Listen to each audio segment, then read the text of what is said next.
The productivity trap nobody talks about. You open your laptop, you know what you need to do, you've known for days, but instead of starting, you check something first, a message, a video, your notes, the weather for some reason, then you reorganize your desktop, rename files that didn't need renaming, open a second tab to quickly research something. An hour passes, and somehow you're exhausted from a task you still haven't started. That's the strange thing about overthinking. It doesn't feel like avoidance while it's happening. It feels responsible. It feels productive. It feels like you're, getting closer to action, but sometimes you spend 30 minutes deciding how to start a task that would have taken 15 minutes to finish, and the entire time, your brain convinces you that more thinking is the solution. What overthinking actually is, we have this idea that overthinking means being intelligent, that if your mind never stops moving, it's because you're just more thoughtful than most people. That's not really what's happening. Overthinking isn't deep thinking. Deep thinking moves somewhere. It processes, it concludes, it decides. Overthinking circles. It revisits the same question from slightly different angles. It keeps searching for certainty that never fully arrives. It builds arguments for every possible outcome until every option starts feeling equally risky. And here's what's actually happening underneath all of it. Your brain is not trying to solve the problem. Your brain is trying to avoid a feeling, usually uncertainty, embarrassment, failure, judgment, disappointment, because the moment you stop thinking and start acting, the situation becomes real, and real things can go badly. So the brain keeps you in analysis a little longer where everything still feels safe. Why the brain chooses thinking over action. Action carries risk. Thinking doesn't. When you act, reality answers back. You might fail. You might look stupid. You might realize the thing you imagined so perfectly in your head doesn't work the way you hoped. But while you're still thinking, none of that has happened yet. You're still protected by possibility. So your brain learns something dangerous very early. Preparation feels safer than participation. And after enough repetition, thinking stops being a tool. It becomes a hiding place, not consciously. Most people don't even realize they're doing it. They just know that every time they get close to starting something important, their mind suddenly finds 10 more things to analyze first. The more emotionally important something feels, the more your brain wants certainty before beginning. But certainty almost never comes beforehand. That's why overthinkers often stay stuck for so long, not because they lack intelligence, because they're trying to remove risk from situations where risk is unavoidable. Fear of failure disguised as preparation. Here's what this looks like in real life. You want to start something, a project, a business idea, a YouTube channel, a difficult conversation, anything that matters enough to emotionally affect you, and instead of starting, you prepare endlessly, you research, watch tutorials, make plans, rewrite the plans, organize systems for work you haven't even begun, and it feels productive. That's the trap, because preparation creates the emotional sensation of progress without exposing you to the emotional danger of failure. As long as you're still preparing, the idea stays perfect in your head. Nothing has been tested yet. Nothing has disappointed you yet. So preparation slowly becomes emotional protection. And eventually you realize you've spent more time thinking about the thing than actually doing it. Fear of judgment and imagined outcomes. Sometimes it's not even failure you're afraid of. It's being seen failing. Before sending a message, you rehearse it mentally 5 times. Before posting something online, you imagine criticism that doesn't even exist yet. Before speaking honestly, your brain simulates every possible reaction the other person could have. And suddenly you're emotionally reacting to situations that haven't happened. Psychologists call this anticipatory anxiety. Your brain tries to experience the future early, hoping it can protect you from pain. But instead, it usually just creates paralysis, because imagined outcomes feel real enough to influence behavior. So you delay, adjust, over-edit, second-guess, or never act at all. And eventually, the situations inside your head become more powerful than the real world outside it. The overthinking loop. Here's what the loop actually looks like. You have a task or decision. You start thinking about it. A doubt appears. So you analyze the doubt. That analysis creates another question. The new question creates more uncertainty. So you think more. And eventually, you've spent hours mentally circling something without moving even one step closer to finishing it. The dangerous part is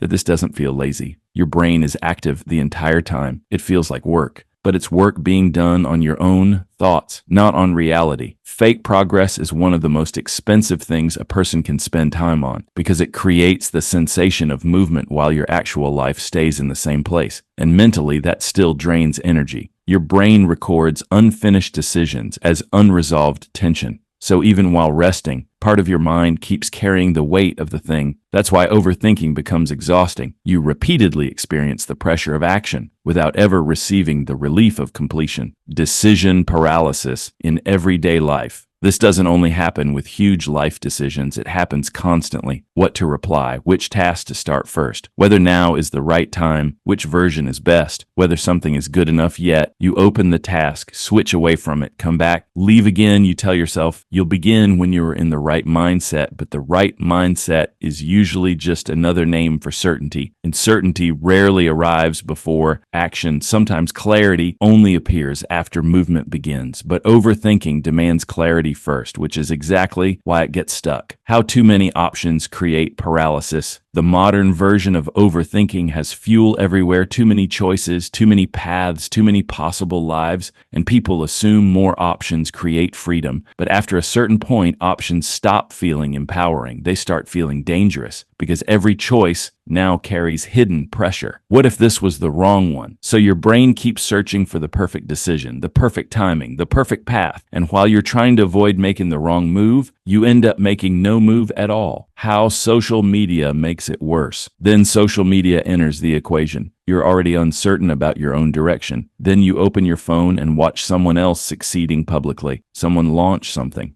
built something, finished something, became something. And now your brain starts measuring your unfinished life against somebody else's highlighted moment. Even though you know it's curated, your nervous system still reacts to it like evidence. Evidence that you're behind. Evidence that everyone else figured something out before you did. So the thinking intensifies. More comparison, more doubt, more hesitation, less movement. Why smart people overthink more. This problem hits intelligent people especially hard. Because if thinking has rewarded you your entire life, your brain starts trusting thought more than action. Careful analysis helped you avoid mistakes before. Your preparation got results. Being thoughtful became part of your identity. So naturally, your brain keeps applying analysis to everything. The problem is, some situations cannot be solved intellectually beforehand. Some things only reveal themselves through action. But intelligent minds are very good at constructing convincing reasons to wait. They can predict outcomes, see complications,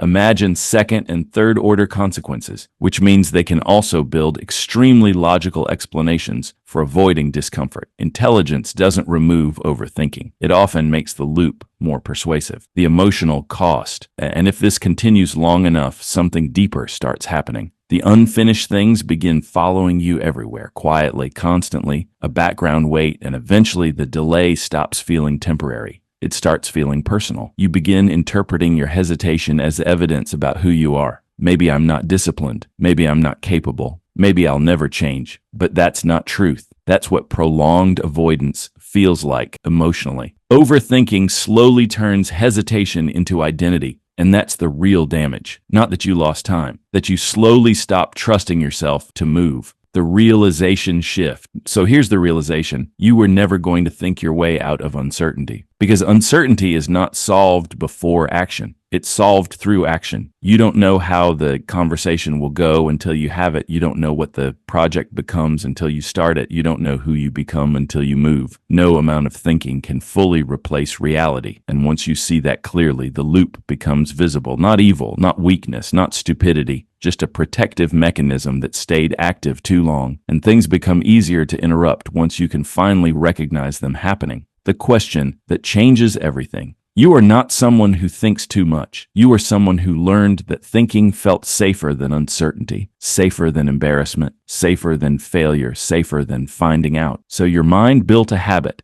Analyze first, prepare more, delay a little longer, try to remove the risk before moving. But some things in life only become clear after you begin, not before. And the longer you stay inside your head, the more your life starts being experienced theoretically instead of directly. You imagine conversations instead of having them. Imagine progress instead of creating it. Imagine different futures while your real one stays still. The life you want is usually hidden behind a moment you keep trying to think your way around. And eventually the question stops becoming, what if it goes wrong? And becomes, what happens if I stay here forever?